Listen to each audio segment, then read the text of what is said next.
All right, guys, we are once again on the air and live at AJ's Bar, located at 651 South Main Street in historic downtown Grapevine, Texas. If you happen to be on Facebook, my Barside Jive profile, you just saw a video from me, and I totally got cut off. I mean, totally just, I don't know what happened.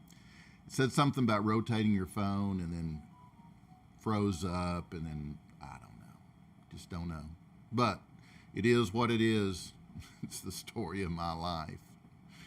I am so glad you guys are here, and I hope that you told somebody to join you today because we love large crowds for our gatherings. No riots, just large crowds, peaceful crowds.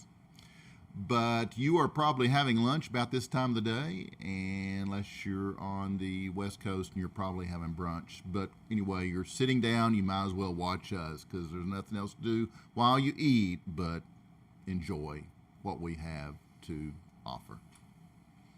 I mean, it's like supreme entertainment, right? Okay. Well, I hope you guys had a great weekend. It is so nice to see all the live music venues all cranked up. The national touring acts are booking gigs right and left, starting actually this month. So June's going to be hopping, July even more, August's going to be like full-blown ecstasy, if you like, live music. So I'm excited. I hope you are too. And once again, I'm glad you're here. My featured guest today is Rod Argent. Rodney Terrence Argent was born June 14th, 1945. He is an English musician, singer, songwriter, composer, and record producer. In a career spanning more than 50 years, Argent came to prominence in the mid-1960s as the founder and keyboardist of the English rock band The Zombies, which that in itself is huge. But then he went on to form the band Argent after the first breakup of the Zombies. Argent is one of the main composers of the Zombies' music and made major lyrical contributions to the band's songs. As the band's keyboardist, he used a variety of instruments, including the mellotron, harpsichord, and the organ. He's a very talented guy. In addition to his work with the Zombies and Argent, he has made music for television series, been a session musician, produced albums by other artists, and has had a solo career which has included 3 studio albums, Moving Home, Red House, and something completely different, Classically Speaking. Argent. Tony's on the ball. We're not that tight yet. We're not that tight yet. Tony's on the ball over here with my bell. Argent was inducted into the Rock and Roll Hall of Fame as a member of the Zombies in Brooklyn in March of 2019. And here he is now, Rod Argent. I screwed up again. There he is. Isn't he hot? Hiya, Rod Argent here from the Zombies and Argent, and you're watching Barside Jive. Thanks, Rod.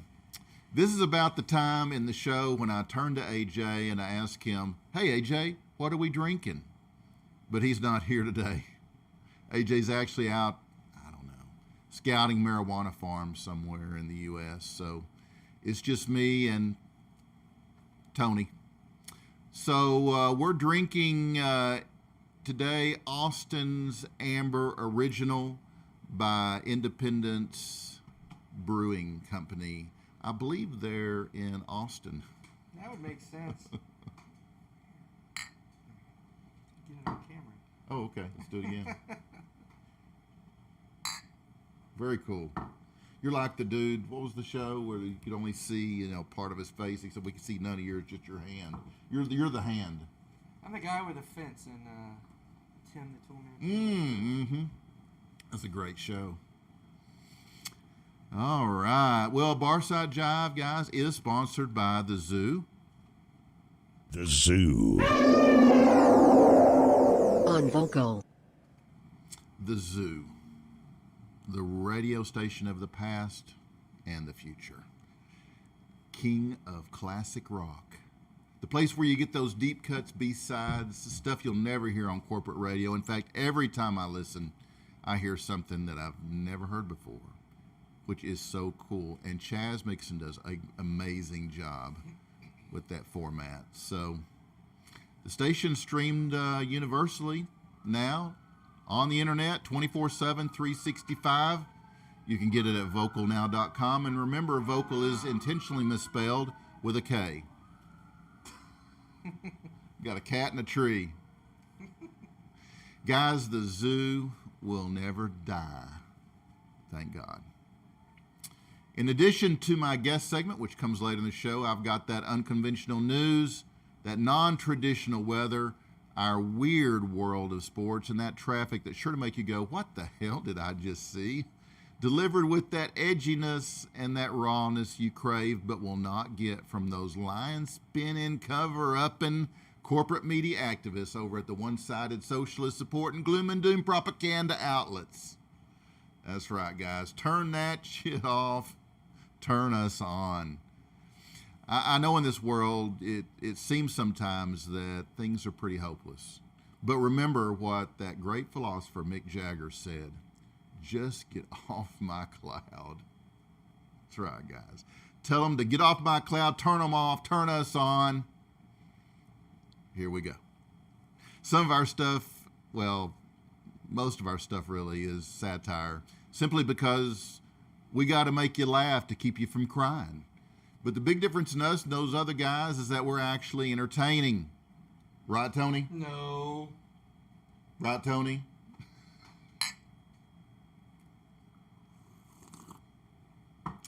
So hang on, because you don't want to miss a thing.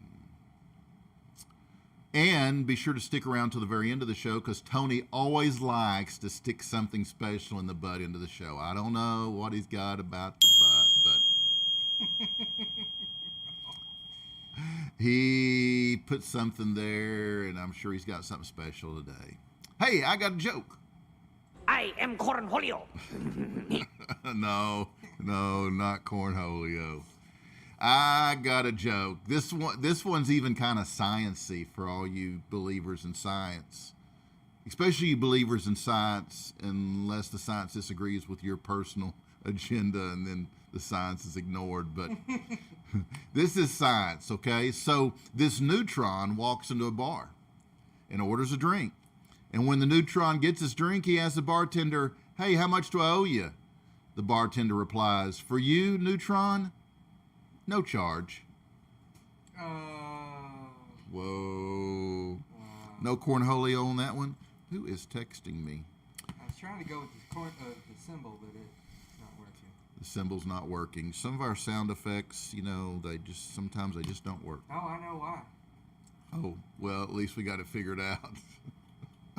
Doesn't mean I can fix it, but I just have to Okay. let this know why. Well, guys, I have it on good authority that you guys loved last week's life hack. So I decided to do it once again. I love your messages, your emails. Keep them coming. They direct the flow of this show. I can assure you. We take that totally into consideration, so keep those messages coming. Okay, so how about one of my life hacks? DC's life hacks.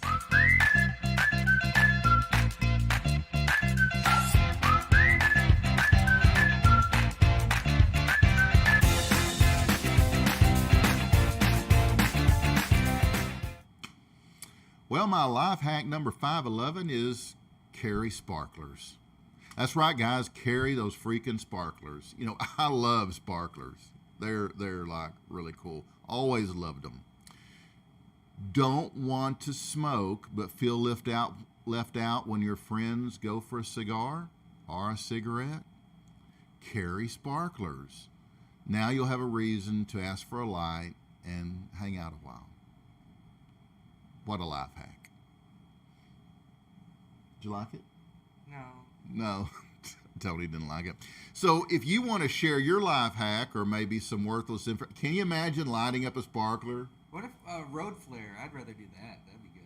Road flare that'd be a little bigger bang.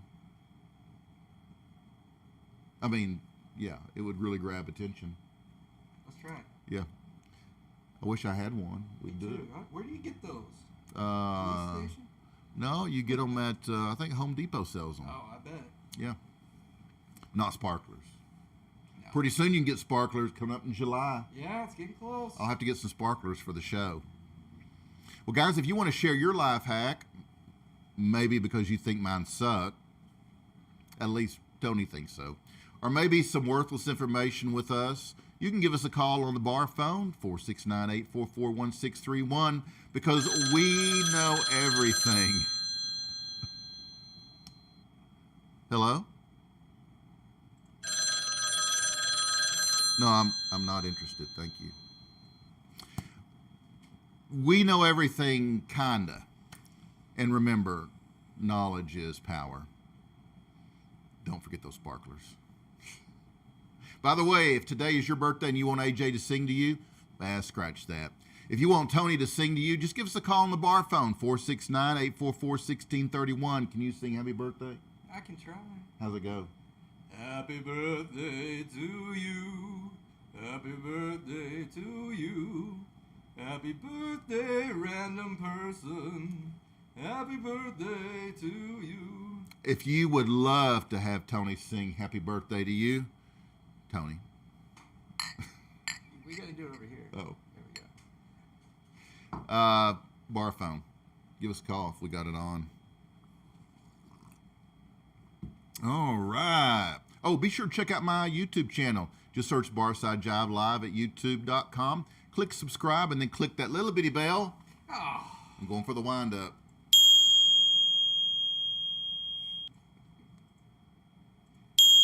There we go. And if you click that little bitty bell, you'll receive notifications when I post my premium content, which is free to all of you just because you guys are premium people. And now an important PSA from our friends over at the Atlanta Genital Institute. Your testicles and you. Take a good look. These are the unlucky ones. I just love that. These unfortunate souls are suffering from ESS, enlarged scrotum syndrome. Here at the Atlanta Genital Institute, teams of doctors are at work around the clock to cure this dreaded affliction. Hi, I'm Dr. Zillman, and I'd like to talk to you about your testes. The human testicle is not unlike a balloon. Sometimes it is empty, and sometimes it is full, and sometimes maybe this will help you understand. Just remember that your testicles, when treated with love and care, will give you years of maintenance-free service. But if abused, well, the inevitable conclusion. So next time, do the smart thing. Don't let anything come between your testicles and you. Thank you. And guys, a little soap, a little water, some scrubbing, and then a blast from that can of Axe body spray sure goes a long way. I always have to cough after that PSA. I don't get it. Anyway, speaking of testicles, or testes, as he calls them in the video. Testa. Oh, we're serious now. We got that cap on backwards. Oh, yeah. Yeah. Jesus was moderately successful in his career, but as he got older, he was increasingly hampered by terrible headaches. When his personal hygiene and love life started to suffer, he sought some medical help. After being referred from one specialist to another, he finally came across a doctor who solved the problem. The good news is I can cure your headaches. The bad news is that it will require castration. Yeah. You have a very rare condition which causes your testes to press up against the base of your spine. The pressure creates one hell of a headache. The only way to relieve the pressure is to remove the testicles. Jesus was shocked and depressed at this news. He couldn't concentrate long enough to even answer, but decided that he had no choice but to go under the knife. You know, Jesus wondered if he had anything to live for anymore. Well, when he left the hospital, his mind was clear, but he felt like he was missing an important part of himself, which, yeah, he was. 2 parts. A couple of pounds. As he walked down the street, he realized that he felt like a different person. He could actually make a new beginning and live a new life. So he walked past a men's clothing store, probably that Men's Warehouse, and thought, that's what I need, a new freaking suit. So Jesus entered the shop and told the salesman, I'd like a new suit. The salesman eyed him briefly and said, let's see, about a 44 long? Jesus laughed. That's right, how did you know? It's my job, the guy said. It's my job, the salesman said. So Jesus tried on the suit. It fit perfectly. As Jesus admired himself in the mirror, the salesman asked, how about a new shirt? Jesus thought for a moment and said, sure. Sounds great. The salesman eyed Jesus and said, let's see, about a 34 sleeve and 16 and a half neck? Jesus was so surprised. He said, that's right. How did you know? The salesman said, it's my job. Jesus tried on the shirt and it fit perfectly. Well, as Jesus adjusted the collar in the mirror,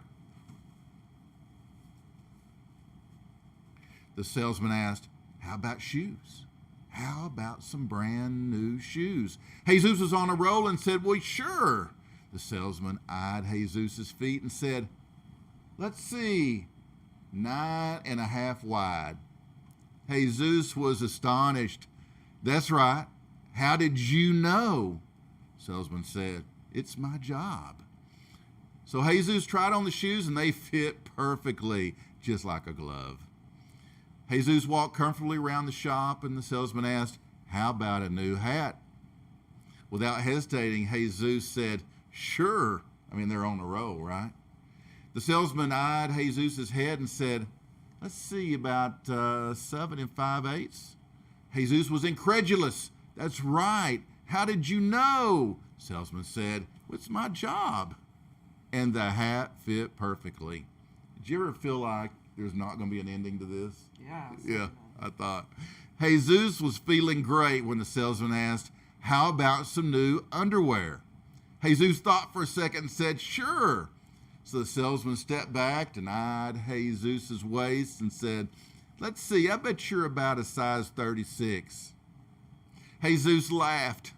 No, I've worn size 34 since I was like 18 years old. The salesman shook his head and said, you can't wear a size 34. It would press your testicles up against the base of your spine and give you one hell of a headache.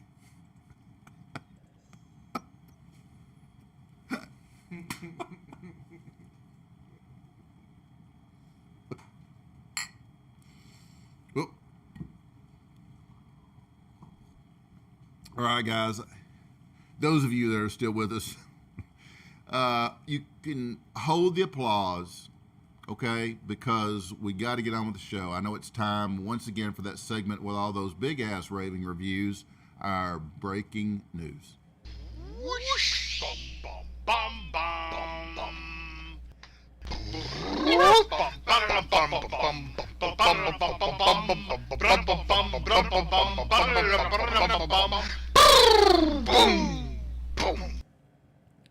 Dude, it's cold in here. Yeah. I think AJ's hanging meat in here.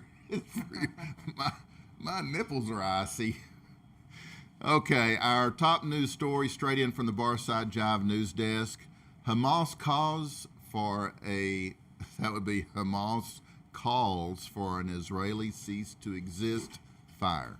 That's right, guys, a cease to exist fire. Gaza. This land has gone far too long without lasting, meaningful peace. That's why today we're calling for an Israeli cease to exist fire announced. Cease to exist fire. Wow. Announced Palestinian Authority President Mahmoud Abbas. Think of this in the same way as a normal ceasefire, but finally we will have no more pain, no more fear, no more rockets, and no more Jews. This move is being hailed by the media as a truly remarkable and historic step forward, and anyone who doesn't agree is clearly an anti-peace warmonger. How didn't we think of this sooner, said an AP reporter, Jonathan Halali. Think of the lives that could have been saved if all of the Israelis stopped existing days ago. Despite the seemingly perfect solution proposed, Israelis have been quite disagreeable and unwilling to compromise with this proposal. It just goes to show you that the Israelis were never serious about peace in the first place, Halali continued. It doesn't get any fairer than this, and yet they continue to exist out of spite. While no deal has been made yet with the Israelis, all Palestinians have preemptively been given a Nobel Peace Prize just for suggesting the idea. And Israel to buy weapons from America with money given to them by America to shoot down Iranian rockets, also paid for by America. Straight out of Israel, the media has condemned Israel for launching an unprovoked attack on innocent Hamas rockets that just so happened to be flying overhead this past week. Yeah. I don't like that story. Let's do something else. Let's go to Jerusalem, where Biden has approved a $735 million weapons sale to Israel. Israel will be paying for the weapons using money from foreign aid given to them by America. It's my show. I can decide what we talk about. According to experts, Israel needs these weapons so they can shoot down Hamas rockets that were given to them by Iran, who paid for them using money given to them by America. You tracking? Yeah, it's all pretty straightforward, said one Middle East expert. Not confusing in the least. According to sources, Iran bought weapons technology with $1.8 billion in cash given to them by the Obama administration. They then provided those weapons to Hamas terrorists in Gaza in order to kill the Jews. Israel is responding with weapon systems purchased with American foreign aid dollars from the Trump administration. Yeah, said the expert, the entire conflict is pretty much a proxy war between Democrats and Republicans at this point. Some in America have started a petition to bring those dollars back to America so Democrats and Republicans can just shoot rockets at each other here at home. Yeah. We'd be a lot better off, wouldn't we? Yeah, I think so. Yeah. I mean, it'd be a lot cheaper. Yeah. And Hasbro releases new version of Operation where players just keep adding more masks. Pawtucket, Rhode Island. I've been there. Hasbro has released a new version of the classic board game Operation, where players just keep putting more and more and more masks on the patient to make him safer and safer. Instead of actual health care or removing the broken body parts from the patient, players will instead just keep layering masks on him. Players earn points based on how high they can stack the mask tower without them toppling, and how well they're able to cover the patient's nose and mouth. A new commercial described the excitement of the updated version of the game. Can you double mask cavity, Sam? What about a triple mask? Or go for the rare quintuple mask? I sense a new Olympic event. Oh. Yeah. But watch out for the electronic buzzer. If you accidentally make any contact with him at all, he will die of COVID-19. And the winning player gets to go to a bonus round where they carefully inject Cavity Sam with all the available COVID vaccines to see if he grows any extra limbs or ears or nose or whatever. At publishing time, Hasbro has further confirmed that the board will be equipped with a microphone, causing Cavity Sam's nose alarm to go off if anyone questions the effectiveness of the mask. Also, from the Barside Jive news desk, Lego unveils new genderless bricks with no male-female connectors. Straight out of Billund, Denmark, as part of its new push towards inclusion and diversity, Lego has unveiled a new set of genderless bricks without male or female connectors, guys. The entirely smooth bricks have no suggestive male nubs or female receptors, and instead have entirely smooth, androgynous sides all around. Where does this come from, man? Where does this come from? This represents a new era in inclusive building bricks, said Lego spokesperson Bjorn Erikstrom Slater Walker.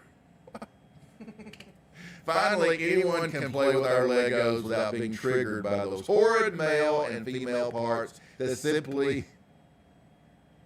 No, I think that was imply. Supposed to be imply. I need a better teleprompter. No, I need a better person to run the freaking teleprompter. Okay, where was I? Anyway, whatever his name is, finally said, anyone can play with our Legos without being triggered by those horrid male and female parts that imply they're only supposed to fit in one direction. Every brick can stack on any other brick without anyone misgendering anything or making a brick feel bad because it only fits in one way. I mean, I guess they're pretty much just blocks now, he admitted. But they're inclusive blocks. Yeah. The little bricks will still, of course, hurt like shit if you step on them. Our trending news item segment is brought to you by our friends over at Body Action Products. And here he is, Body Action Products spokesperson AJ, with a word from Body Action Anal Bleach Gel. Obviously, it'll be me. Body Action Anal Bleach Gel is a super concentrated, intimate area skin lightening gel. It is formulated to help improve the appearance of uneven skin tone and diminish discolored areas of the skin. It's ideal for anal, vaginal, penis, scrotum, nipples, dark underarms, and any other intimate area skin lightening needs.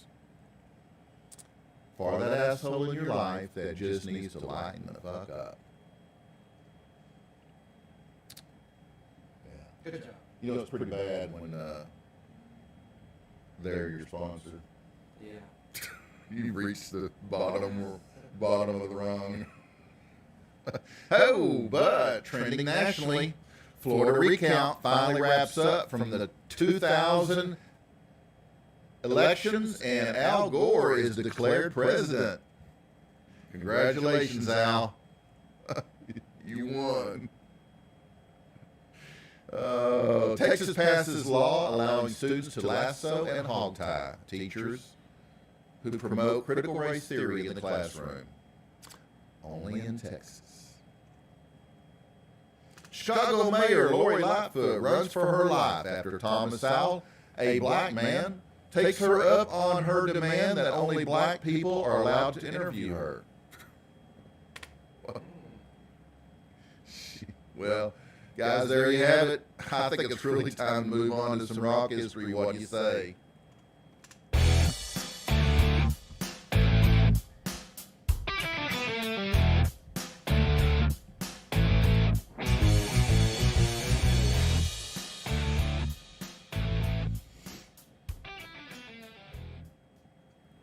Well, guys, it is May 24th, and here's some reasons why this day matters in rock history.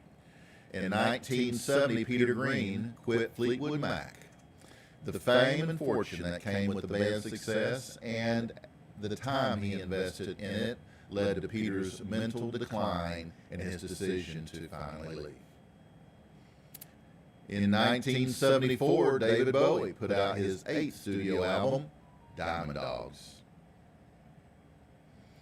In 1975, Earth, Wind, and Fire had their first and only #1 song when Shining Star topped the charts. 1988 was the year, and Van Halen's album OU812 was released. OU812 was going to be titled Bone, but Sammy wound up seeing a delivery truck with the license number OU812. OU812? Get it? He saw it and thought it was funny. The rest of the band agreed, and at the last minute decided to call the album OU812.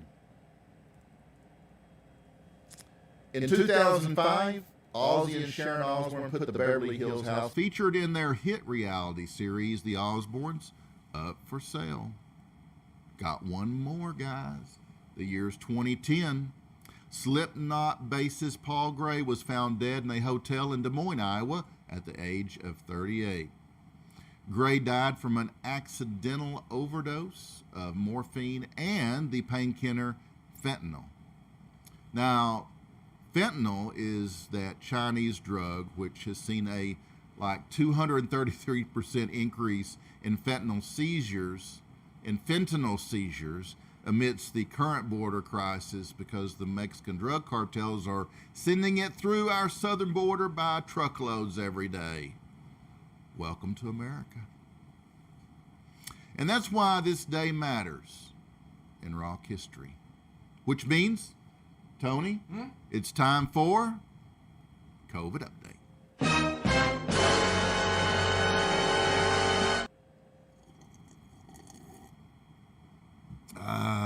It's good, Amber. Well, guys, welcome to year 2 of 14 days to flatten that curve. Well, it's flattened here in Texas, but some other places not so.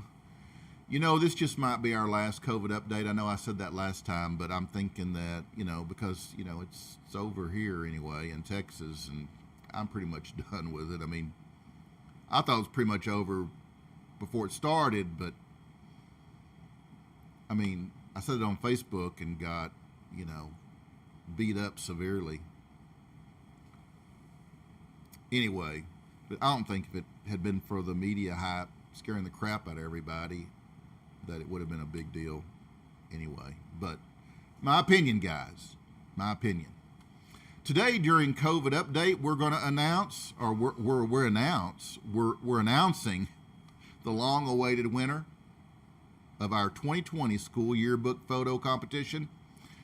The winner is, you ready for this? The winner is none other than Walter Hub from Coupland, Texas.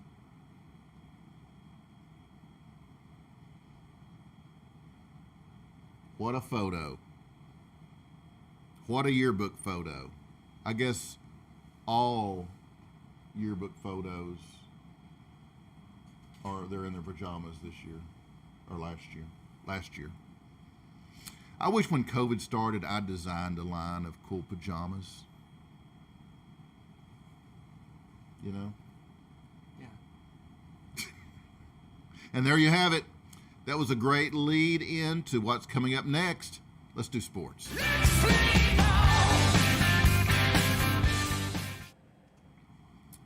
Before we do sports,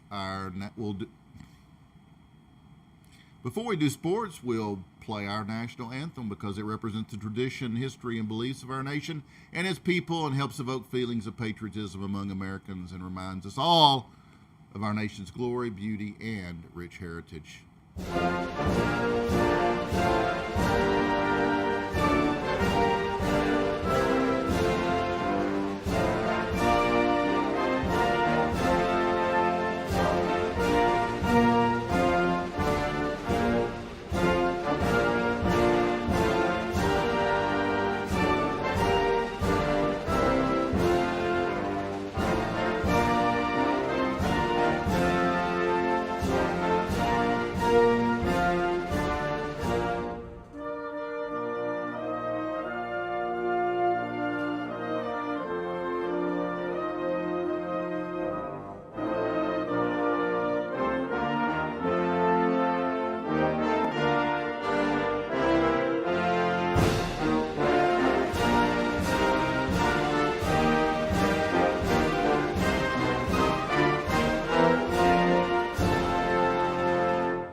Well, they may not play the national anthem at sporting events anymore or much more, but right here at Barside Jive, we're going to play it because we believe. Today, we bring you the 2021 World Championship Power Vomiting.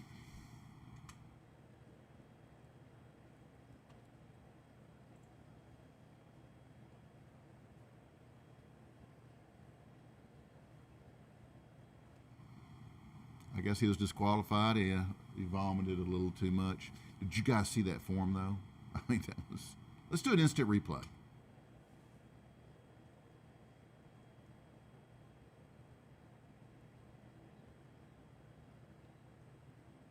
And just when you thought you'd seen everything. And now a word from our friends over at Foghat Cellars.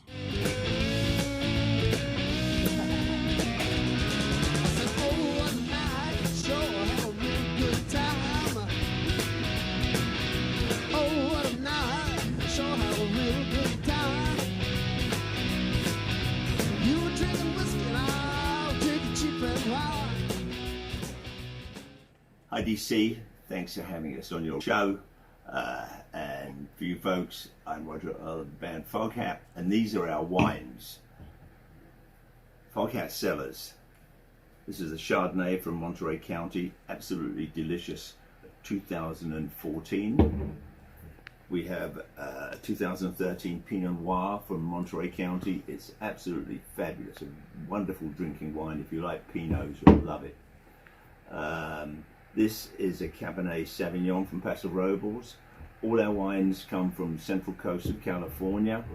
Steve Rasmussen is our winemaker, though in fact myself and Linda actually get involved in the making of some of our wines. Drink, enjoy, go to foghatcellars.com to find out how to get them. Thanks, bye.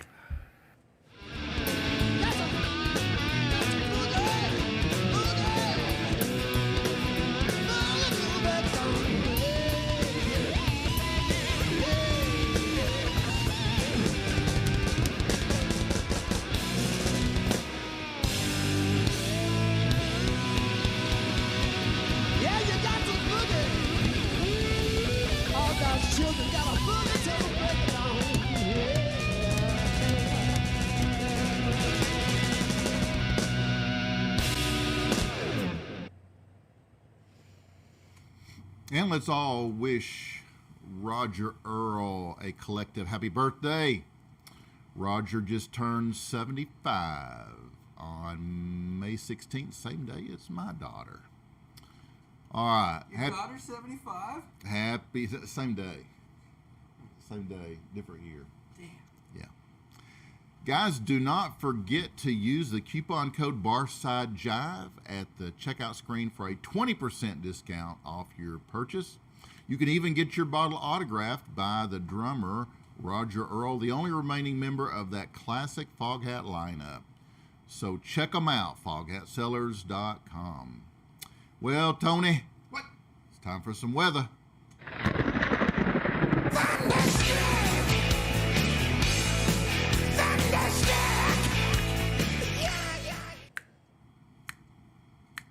From your Barside Jive Global Weather Center, where we try to stick to the current weather since forecasts are always so wrong, including ours, here we go. Local AJ's weather is, it's currently overcast with isolated thunderstorms throughout the day. Boy, it was really pouring a while ago. Yeah, it was. Yeah. It is 70 degrees with a high expected of 73. There's a 40%, I believe that's 90% chance of rain. Air quality is good. Throat quality is bad. Throat quality is bad. Air quality is good. Winds out of the southeast at 9 miles per hour. Humidity is at a moist 90%. AJ, he loves to say that word. And the sun will set at 8:27 p.m. We've got a full day, guys, a full day. Although you may not see it because of all the clouds. The moon phase is, I don't know, I'm just going to say it's just gladimus for those people out there that like to keep up with that crap. I don't know what it means anyway. But it is windy out east, so let's go to Sarah Mills out on the East Coast for a live report. Take it away, Sarah. Hang on, Marie, hang on.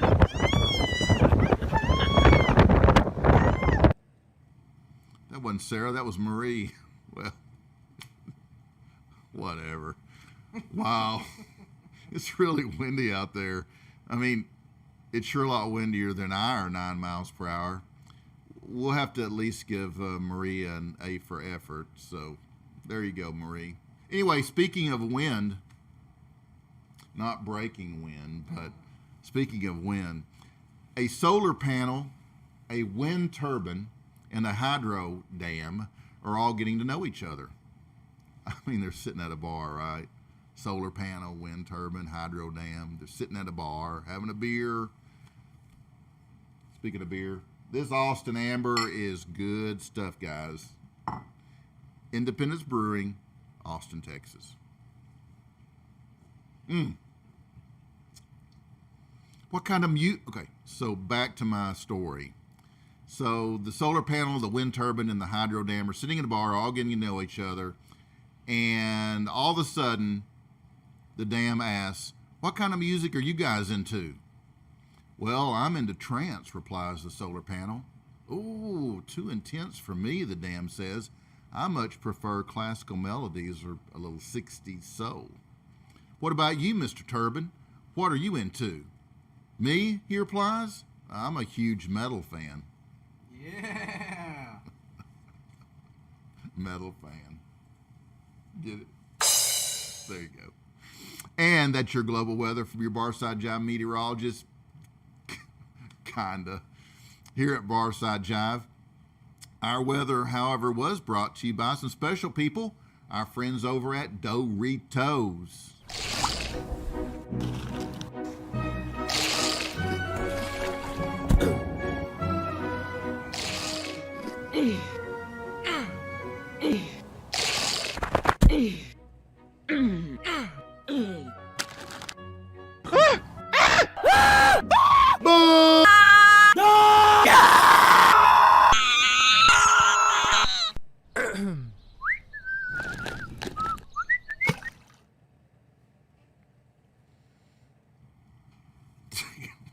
It's freaking cold in here, man. It says 70. Jeez. It feels like. I'm telling you, I'm hot natured and I'm about to freeze. Okay, let's go to traffic while I find a code. Beep, beep, beep, beep, beep, yeah. Beep, beep, beep, beep, yeah.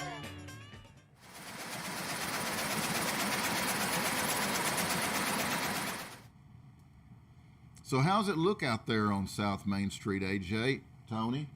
Oh, look, Claire, it's wet and stuff, but the cars are moving still and nobody's crashed and it's moist. It's a great report.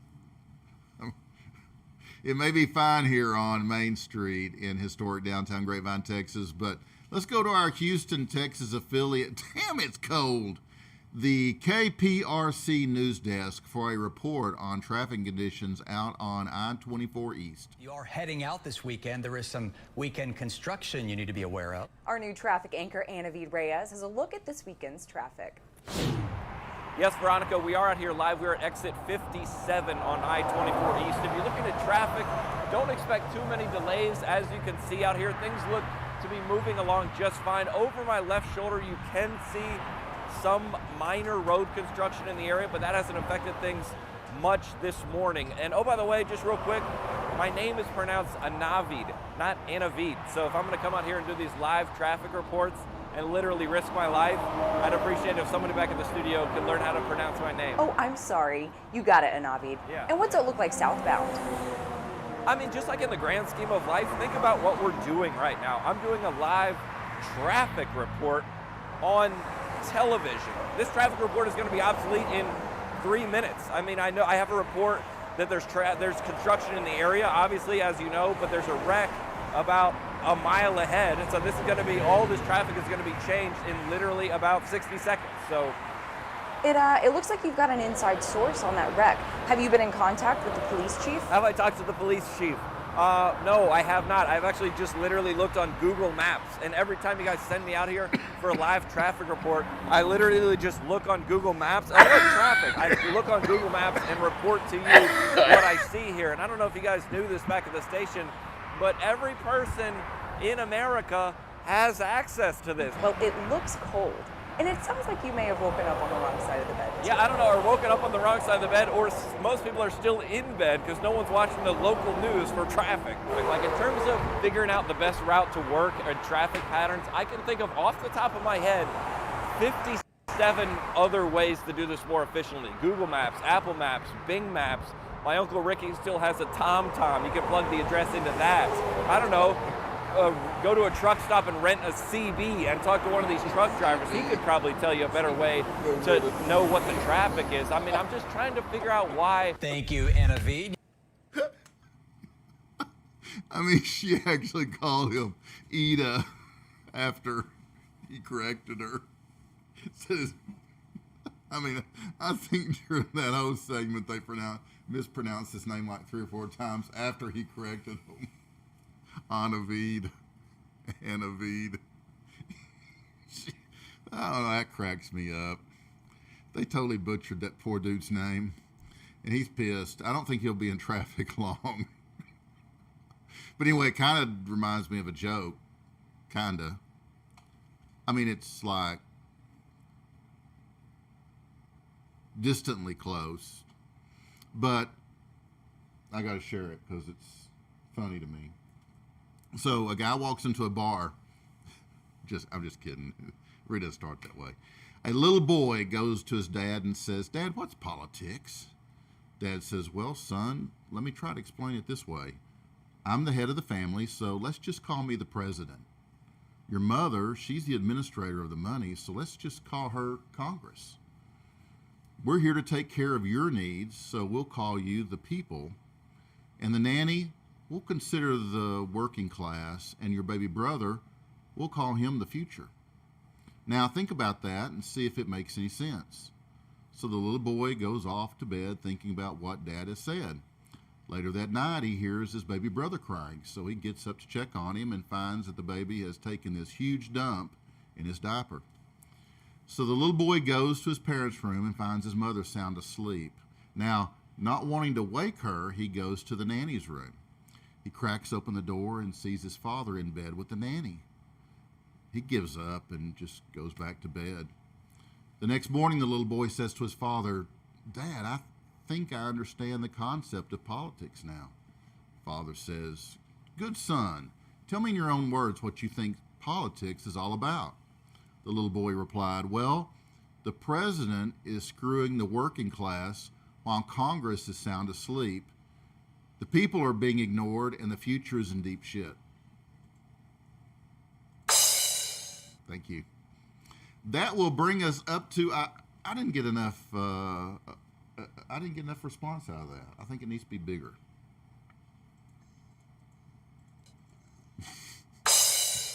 We don't have a gong. Oh, okay. How about a donkey? That would be good. Now, how about a phone ring? Yeah, there we go. Hello? That'll bring us up to our Attention featured all guest units. segment, We've which got is 'em. sponsored by Hip and Hippie. Hip and Hippie is a planet-loving company known for its high-quality, earth-friendly, 100% recyclable candle line and natural body care products. That's what keep us looking so good, smelling so good. It's no wonder eco-supporting people love Hip and Hippie. hipandhippie.com. As I mentioned earlier today, my featured guest is Mr. Rod Argent. English musician, singer, songwriter, composer, and record producer. He's the dude on the far left in that photo. He is the founder and keyboardist of the English rock band The Zombies, and then later went on to form the rock band Argent. I will be right back with Rod Argent after this quick break.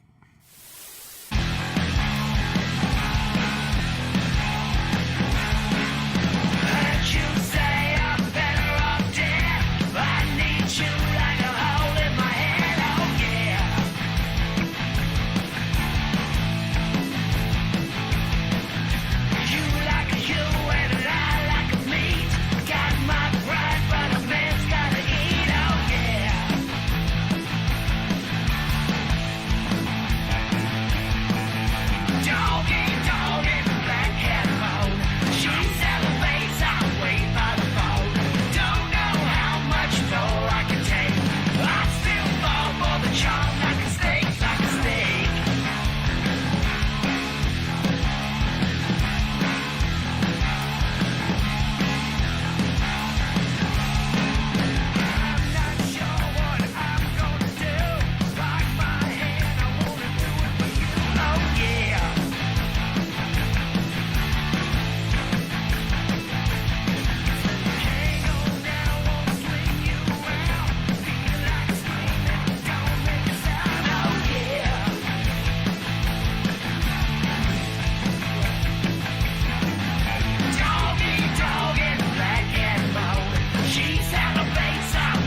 It's the time of the season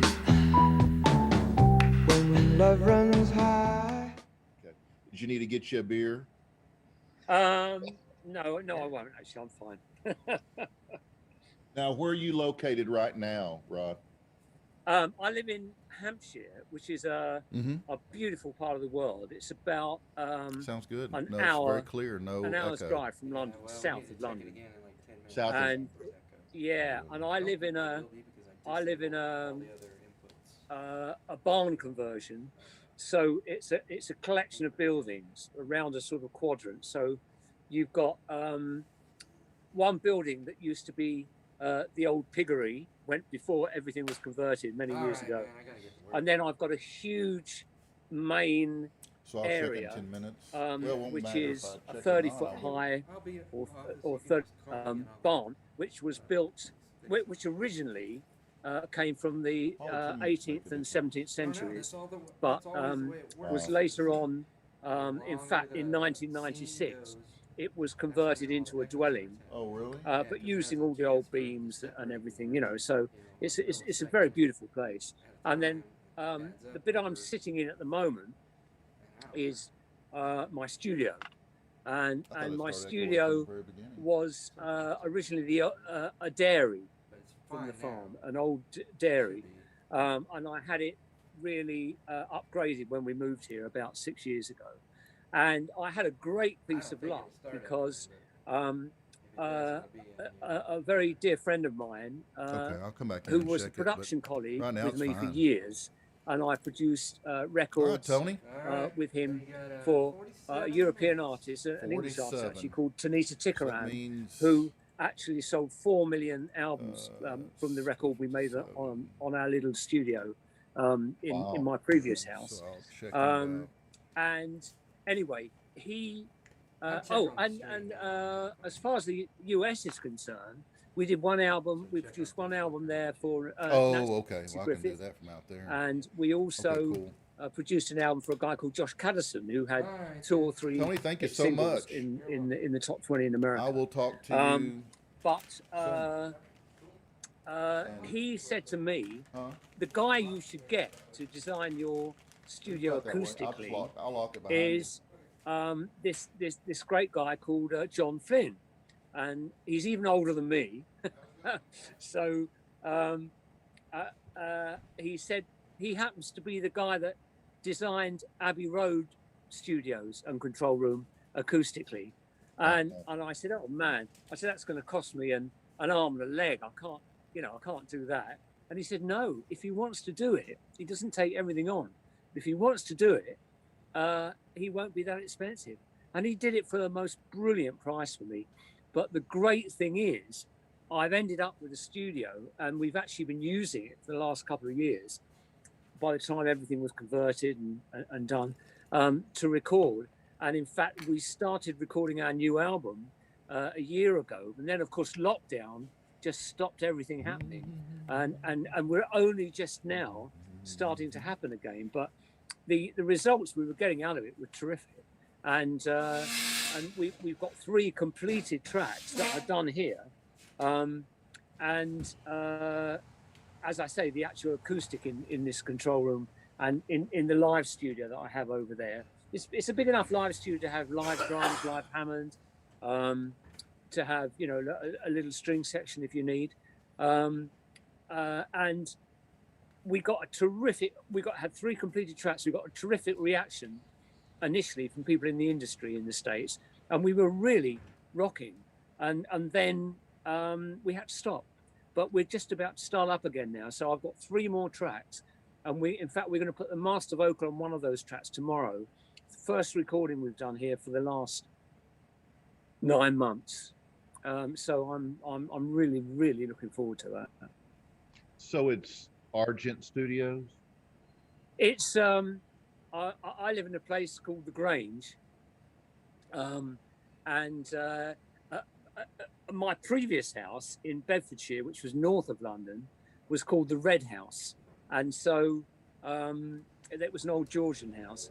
So I called our production and the place that I was there the Red House Studio, Limited, and because I've got a company called the Red House Studio, this is also, I don't know, I guess this is the Grange Studio now, but officially it goes through a company called the Red House Studio. So.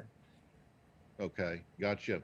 Well, let me tell you, I'm in Grapevine, Texas, between Dallas and Fort Worth, just so Great. you can pinpoint me. I've had many more English than I have America, so it's really cool.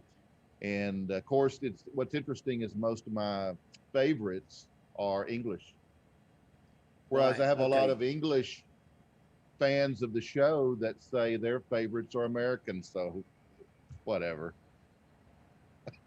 Wow. Yeah. Well, I mean, yeah, I mean, all my heroes came from America. I mean, Yeah. absolutely, obviously.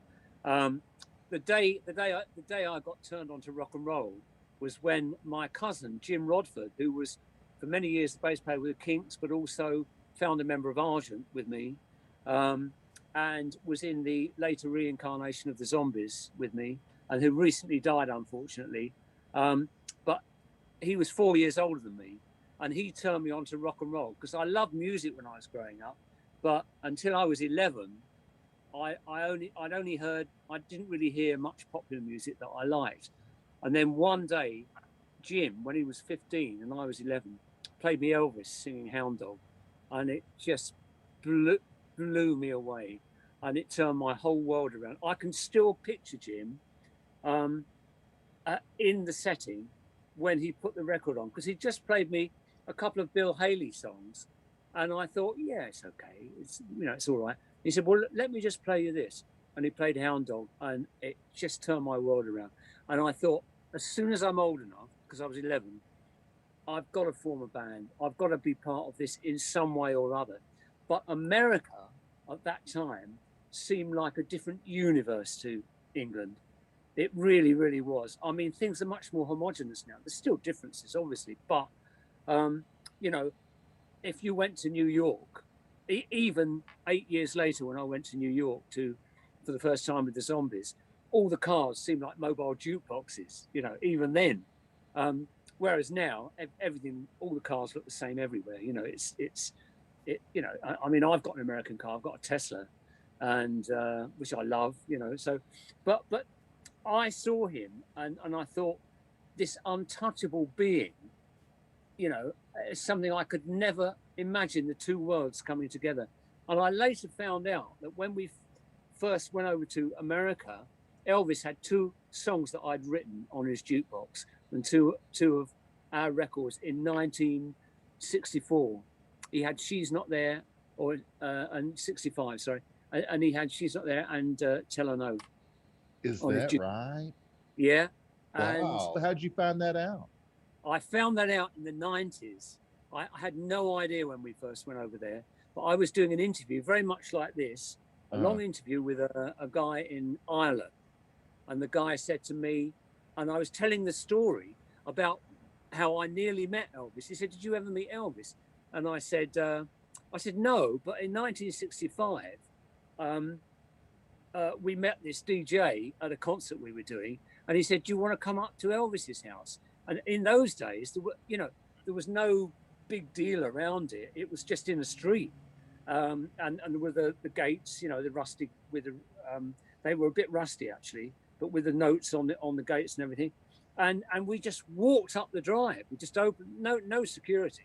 We just walked up the drive, and we went, knocked on the door. Elvis's father came to the door and said, can I help you? And I said, we're the Zombies from England.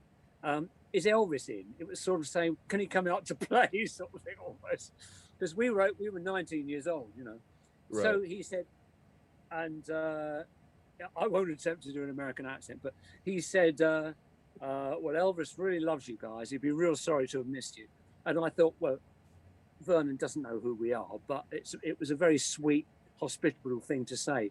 And he said, why don't you have a look around? And I was telling this story to this Irish DJ, and the Irish DJ stopped me, and he said, I can't believe, he said, I am an Elvis freak. I know everything about what happened to Elvis through his whole life, everything.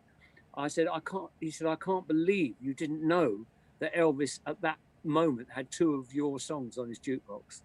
And subsequently, in recent years, we've gone up to Elvis's place, you know, which is a big deal now, and you know everything surrounding it. And they made us sort of star guests and showed us all around and did interviews with us and all that sort of thing. But at the time, we had no idea.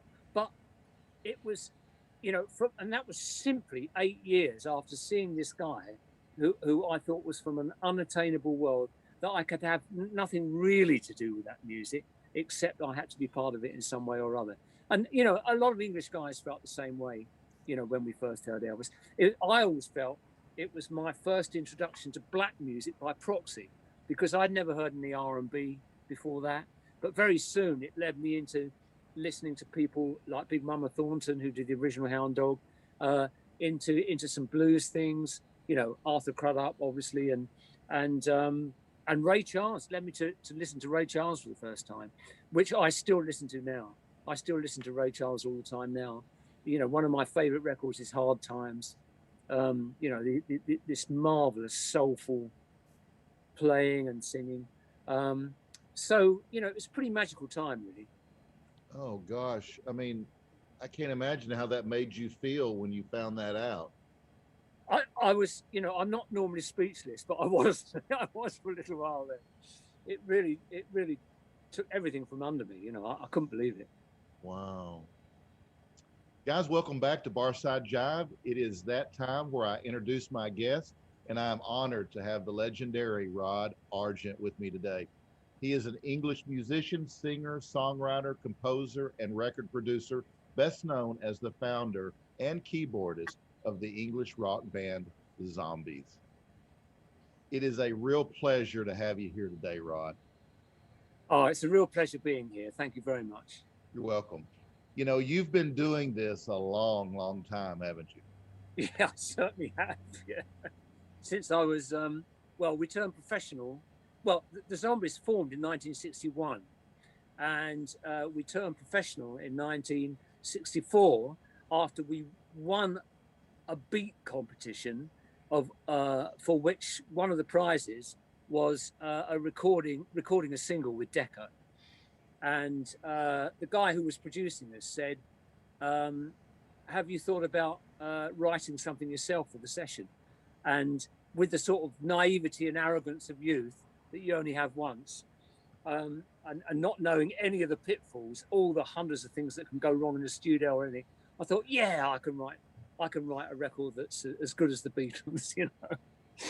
And I went away, and I came back with She's Not There, and extraordinarily lucky time to be doing it, because the Beatles had just crashed open the gates in the US, you know, and we were there at absolutely the right time, and the session went beautifully. I thought Colin is going to sound great singing this song, and he did. And it came out, and it was #1 in Cashbox. And as you will know, Cashbox was maybe even a little bit above Billboard at the time. In those days, it's long defunct now. But the Beatles, when they had their first #1, threw something back to the UK saying, we're #1 in Cashbox, you know. And I think we were #2 in Billboard, or it was very, very close to being a #1 in Billboard.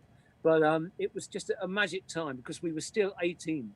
Wow. In fact, just 19 when that was a first hit record in the States. And as I mentioned to you before this interview started, we later found out that Elvis, the guy that had blown me away and made me want to turn on to rock and roll, after thinking I only liked classical music, but then made me listen to the rawest rock and roll I could find, to my parents' horror, when I was 11, for the next 6 months, just seeking out, you know, Little Richard and all the other great rockers that were around at the time.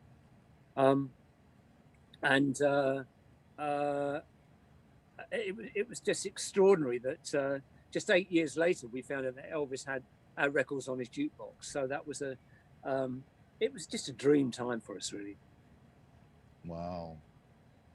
You know, Rod, looking back at your career, which I guess it's like approaching 60 years now, right? Incredible, yeah. I mean, it's hard to believe, isn't it? Oh, unbelievable, really. Whoever would have thought it? I certainly wouldn't have done. But it's still feeling good, and things, if anything, have we've been having some great management in the last 6 or 7 years, and it's particularly helped to develop us and give us the biggest opportunities to keep writing, to keep playing. Our last album was in the Billboard top 100 album sales charts. So it still feels, we still get energized by exactly the same things as we did when we started. We're still in this to create music, to get out there and play and have a ball, and to get across to people and communicate, and to record, as long as we can feel creative enough to record new songs, new ideas. It's still just as exciting as it ever was for us. Right. When you look back over your entire career, yeah, and all your accomplishments, what do you think? Oh, I mean, it's been a bit of a dream life, really. I mean, there were long periods when I wasn't on the road, but I was always involved with music, and that's all I ever wanted to be.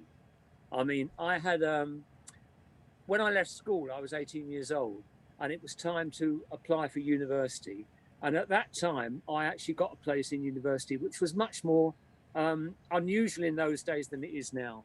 But to my headmaster's horror, I wrote to them and said, I've got the chance to be in a rock and roll group and to make a record, which was where I was at that time.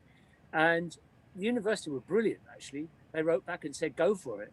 And, if nothing works out, give us a call in a year's time or something. So the actual timing was wonderful to start what I really wanted to do above everything else.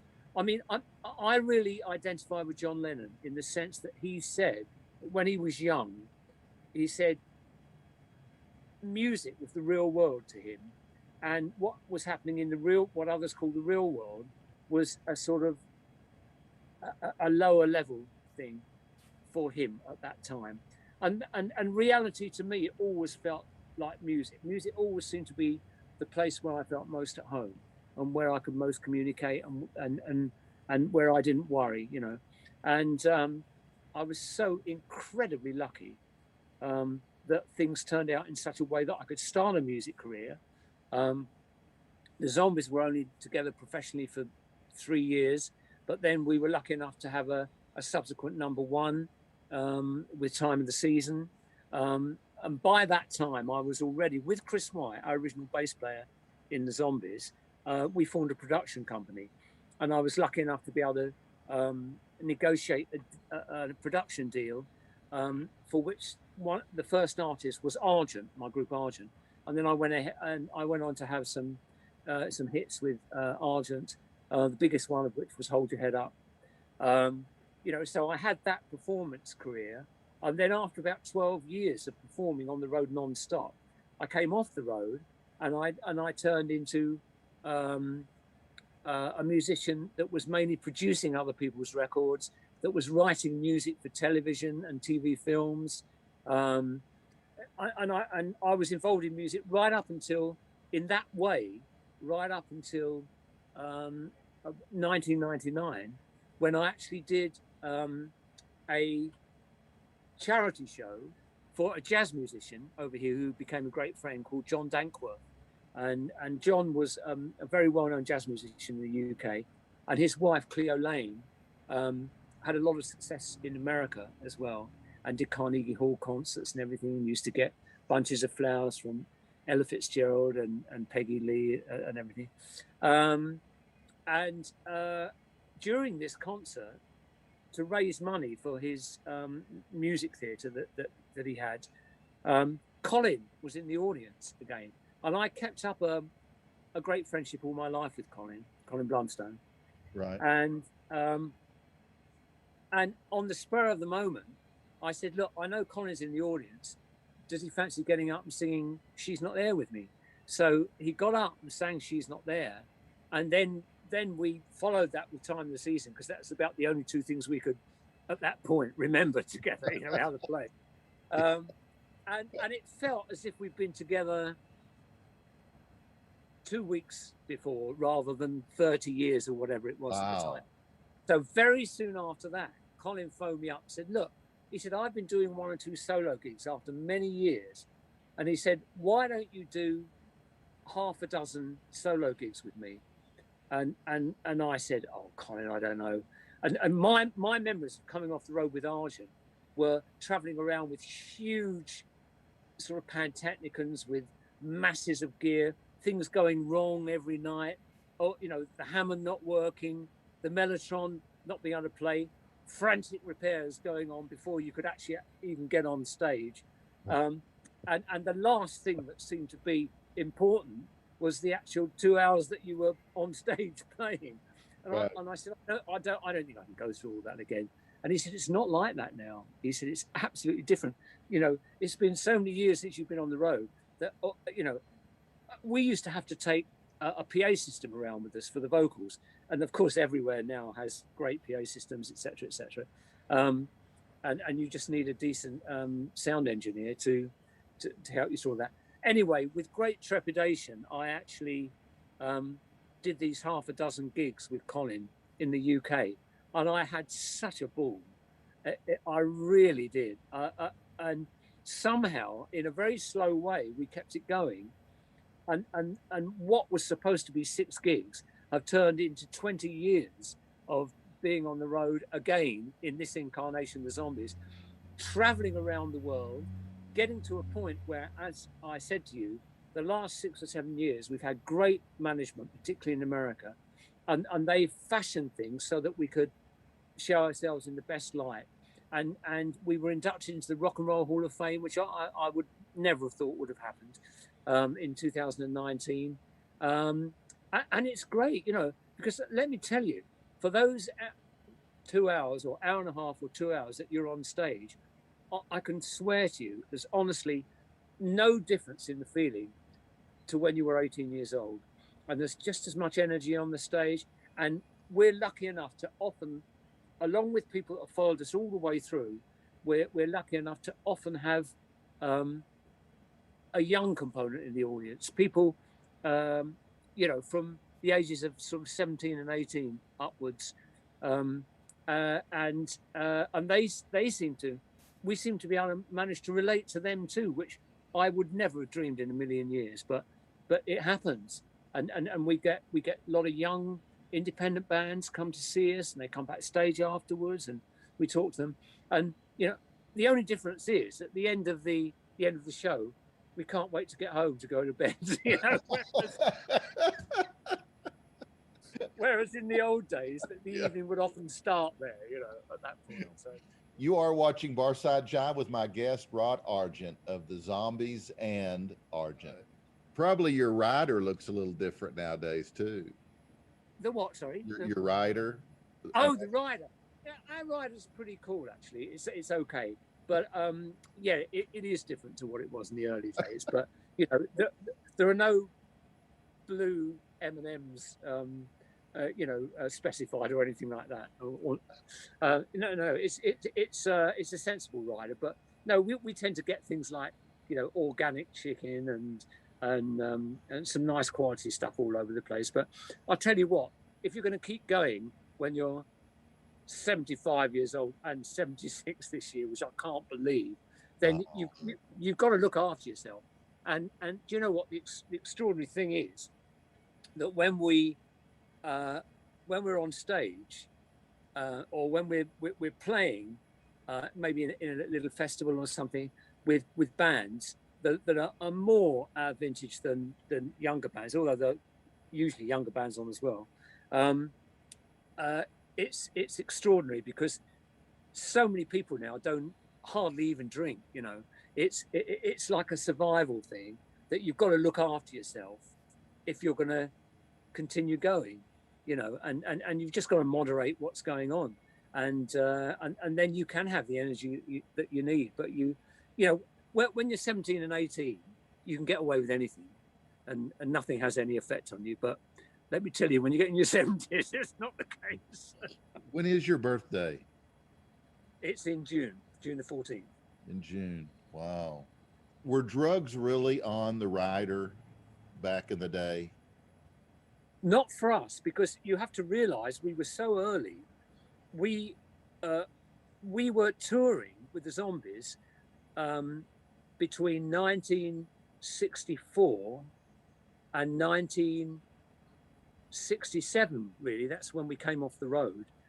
And that was really, there was a little bit of hash around, just a little bit by the time we finished, but really hardly any. And there was no LSD. I mean, we came off the road in 67, and it was really after that the Beatles, for instance, were given LSD by their dentist. They went out, they had some dinner with their dentist, and he put a cube in their drink, and they didn't even know they were having it for the first trip that they had. So it was all a little bit later. And then I didn't go on the road again with Argent until, I guess, probably 1970, 71. And the biggest explosion of drugs really was in that time when we were off the road, the initial explosion of drugs. By the time we were on the road in the 70s, of course, there was masses of drugs around. But it was never anything that we got into deeply. I mean, occasionally some of the guys in Argent would have. I always remember one party that we went to after we played in Los Angeles. We played at a gig. I think it was the Whiskey. It was either the Whiskey or the Troubadour. I think it was the Whiskey in Los Angeles. And in the audience was Jimi Hendrix, Frank Zappa, Eric Burden, all these people. We had a terrible gig because the Hammond was quite an important part of what we were doing, and we used to mic it up in a remote room so you didn't get feedback, spoiling the sound coming through the speakers of the Hammond.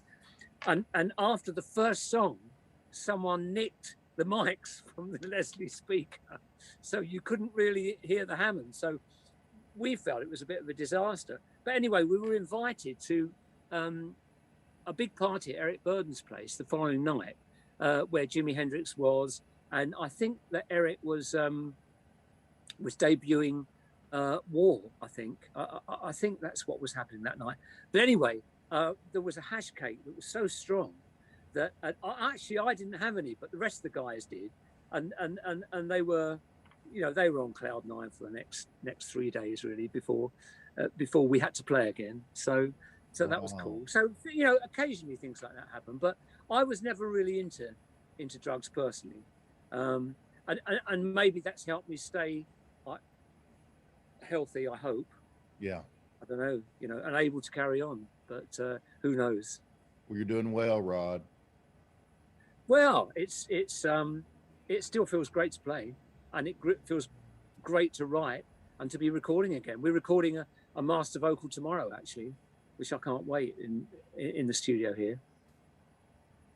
Can you give me just a little bit of backstory about some of the hits you guys had, maybe something that stands out that was interesting about these songs? And of course, you've already mentioned them. She's Not There, Tell Her No, and Time of the Season for sure. Okay, all right then. Well, She's Not There was, as I said to you, was written specifically for the session that we had after we won the Watford Beat competition. They called it the Hearts Beat competition, because we had a recording session with Decca to do it. We had a contract to do a single with Decca. So we went in there and I wrote a song for the session, which was She's Not There. I had 2 weeks to write it. So I'd only ever, I think it was the third song I'd ever written. In fact, the second real song, because I wrote a song a couple of years before, which was very derivative of some of the things that were going on. But then I regard the first couple of real songs that I wrote, She's Not There was the second one. And I went home, I thought, okay, we've got a session coming up. And I thought, where can I start this? So I started getting some albums out, and I played a John Lee Hooker album that I had. And the first track on the John Lee Hooker album that I had was a song called No One Told Me. Now, I hasten to emphasize that apart from the words No One Told Me, nothing to do with the tune or the chords or the rest of the lyrics had anything to do with that. But I just like the way that phrase tripped off the tongue. So I started to construct a story round.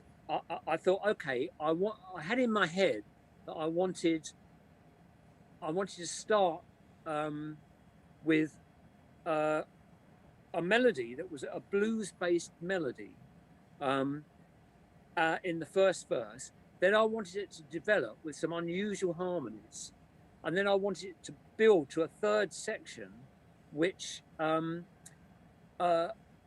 just kept gathering momentum, and the whole thing started in a minor key, but I wanted it to end on a major chord, and then fall down again to a minor key for the beginning of the second section. And I had in my head that I wanted to improvise something in the middle, which I always wanted to do. You know, for me, it was important to be able to improvise and play. And that was really the pattern that I had in my head for She's Not There. We recorded it in Decca Studios. Colin sang it beautifully. One thing that I have to mention is the fact that the original single, which I think still sounds absolutely great, is not the version that many people hear now, because it was in mono. It was a 4-track recording, everything was 4-track in those days, and it was mixed down to 1 track on a tape, and that was your final mono mix. Now, we wanted to overdub a second drum part, particularly in the verses, but also through the song. And the only way to do that, once we recorded it, was when it was mixed down from 4 tracks onto 1 track, you recorded something else with the drums as it went down to the 1 track. And that was a way of getting 5 tracks out of the thing. Now, that was the single. And I still think the single sounds really good and really cool, really stands up. But most things that people hear now, it was given to an engineer, an assistant engineer, years later, because no one thought that these records would be important for more than a year, you know, in those days. To mix a stereo mix of She's Not There. And he did. He took the original 4 tracks and mixed it in stereo, but that was without the important drum track that we'd laid down as we mixed it. So it drives me mad that a lot of the time, the original mono single is not the one that people hear, because it's much groovier, much funkier. It's got a much better groove. And sometimes when people use it on adverts, on commercials, you know, and we get syncs like that. These days, sometimes people do use the original one, but often it uses the other one, and the mix is not good. It's got a very light drum track to it. The drums are mixed way in the background, etc. And that's one thing that really drives me mad about She's Not There. But it was a magical thing for us. It came out. Years later, I was introduced to Pat Metheny when Pat Metheny was just starting to become well known. And he said to me, oh man, he said, that's the record that made me feel I had a way ahead doing something that I wanted to do. And he said to me, all that modal stuff. And I thanked him very much. But I went away and I thought, there's nothing modal on She's Not There. But anyway, I went back and then played my part. And then I realized that what I thought of at the beginning, because the very first thing I wrote on She's Not There was the bass riff at the beginning. And then I put what I was thinking of in my head as just being, I don't want to get too technical, but I was thinking of A minor to D. That I was thinking those were the chords that we were singing over. I'd actually played, apart from the Dear Old